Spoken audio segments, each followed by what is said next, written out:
Comment garder sa femme? Acte 2, point 5. Ce n'est pas à vous de la changer. C'est quelque chose qu'on doit se mettre dans la tête. Ce n'est pas votre rôle de changer votre femme ou de changer sa femme, son mari. Un homme ou une femme, ce n'est pas notre rôle de les changer. L'amélioration doit pouvoir venir de ton propre changement, de ton propre comportement.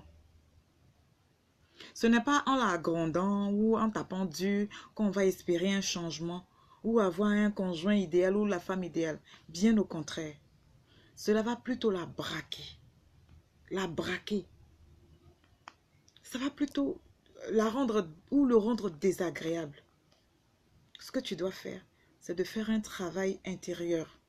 Faire un travail sur toi-même qui peut te permettre d'accepter l'autre telle qu'elle est.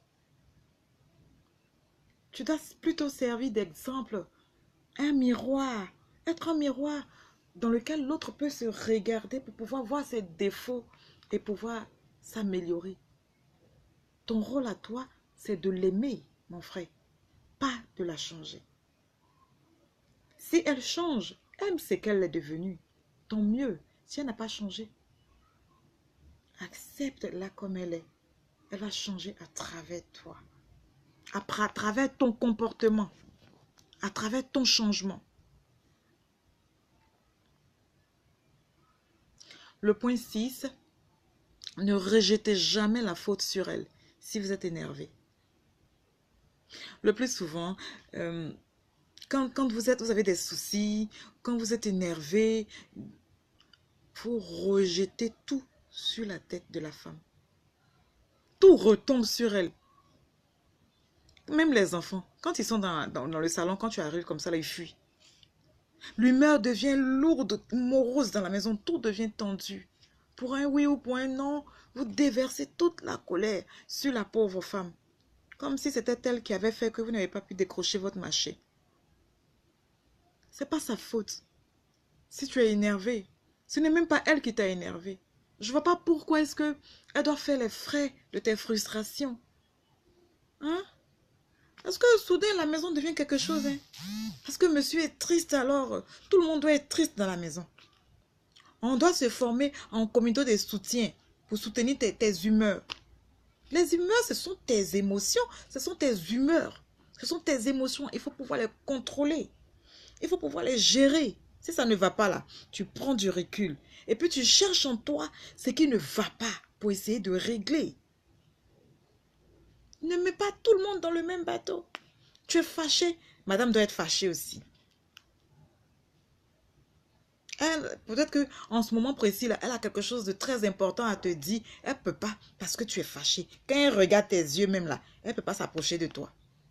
Et tu lui fais peur. Tu fais peur à tout le monde. Quand tu es énervé, la maison est tendue. Le 7e point, c'est de lui accorder de l'espace, de l'attention. Laisse-la vivre. Ces points sont valables autant pour l'homme que pour la femme. Monsieur, quand votre femme est triste ou bien qu'elle est fâchée, qu'elle est énervée, ce n'est pas à vous de régler la situation, de trouver une solution. Quand les femmes, généralement, quand elles sont fâchées, elles ont des problèmes, elles ont un souci particulier, elles préfèrent aller parler à une maman, à une tante, à la meilleure amie. Parce qu'elle, au moins, elle est là, elle écoute. Elle prend le temps d'écouter, d'être de ton côté. Elle ne cherche pas forcément à trouver une solution miracle. Elle écoute. Là, elle a besoin d'une écoute, juste d'une écoute, d'une oreille attentive en ce moment-là.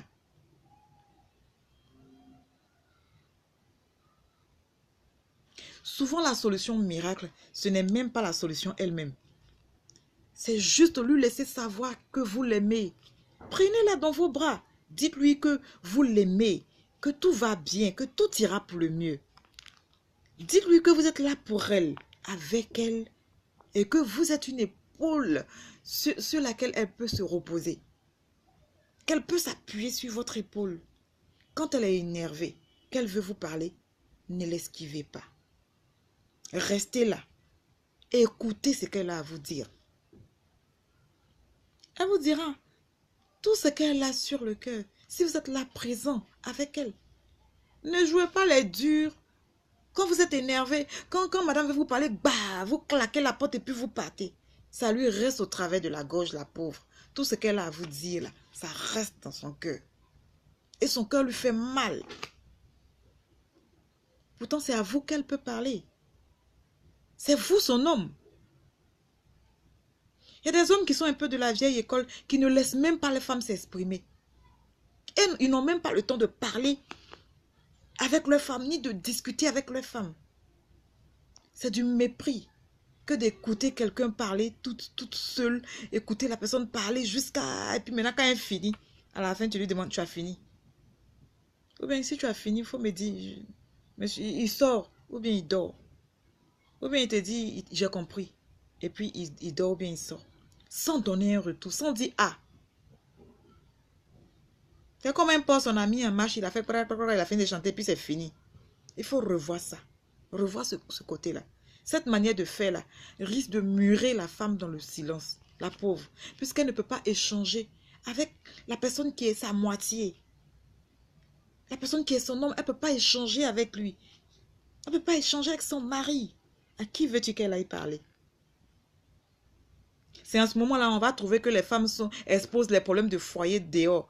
Mais le monsieur même ne veut pas qu'elle parle avec lui. Elle sera obligée d'aller parler à une amie parce qu'elle veut se dégager. Alors que lui qui est son mari là, elle ne peut pas parler avec lui. C'est toi qui décides, c'est toi qui donnes des ordres. Avec toi là, on ne parle pas. Tu donnes plutôt des ordres. Tu ordonnes. Elle fait et puis c'est fini. Toi là, on ne discute pas avec toi. Elle ne parle pas avec toi. Tu donnes des ordres. On ne discute pas avec toi. Maintenant, elle a peur même. Elle ne peut même pas s'approcher de toi pour parler avec toi. Elle est seule dans son coin. Soit s'il y a les enfants, c'est avec les enfants. Elle te dit, toi là, avec toi, vous ne jouez pas, vous causez pas, vous discutez pas de problèmes de... Hein? Et si c'est une femme qui ne parle pas là, elle est là dans son cœur, c'est rempli dans son cœur, c'est rempli, c'est rempli, c'est rempli, c'est rempli dans son cœur. Hein? C'est rempli dans son cœur. Quand c'est une femme qui ne parle pas, elle est là, hein, c'est rempli dans son cœur. Elle seule, ça crée des frustrations. Elle en a jusque-là. Parce que monsieur, tout simplement, ne peut pas discuter avec sa femme. Ce n'est pas un homme qui parle.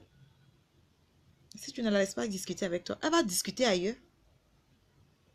Et quand c'est comme ça, tout ça, elle a ça dans son cœur. Je te laisse un peu imaginer ce qui peut se passer dans son cœur ou dans sa tête. Toutes ces frustrations-là. Bon, ok, cette vidéo, je ne vais pas être trop longue.